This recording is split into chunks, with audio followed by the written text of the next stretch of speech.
বাড়ির ঝি নিজের স্বামীর উপর এত বড় একটা ব্লেম দিয়ে চলে গেল, তুমি চুপচাপ হজম করে নিলে? হজম করেছে কি আর সাদে, ভাবলাম কেঁচো খুঁড়তে গিয়ে যদি কেউটে বেরিয়ে পড়ে।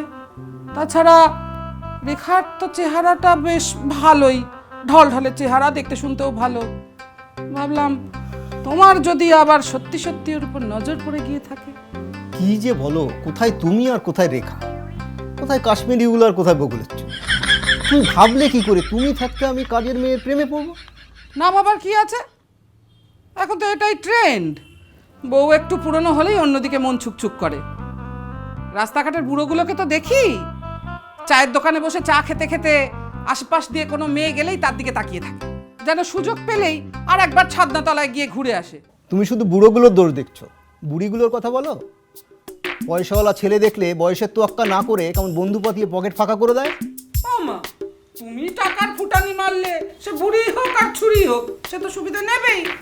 আর মেয়েরা ফুটানি মারলে পেট কাটা পিট কাটা ড্রেস পরে যখন রাস্তায় বেরোবে, বুড়োরা একটু দেখলেই দোষ না?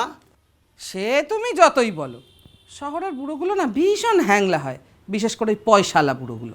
মেয়েগুলো খুব লোভী হয়, বিশেষ করে সুন্দরী মেয়েগুলো।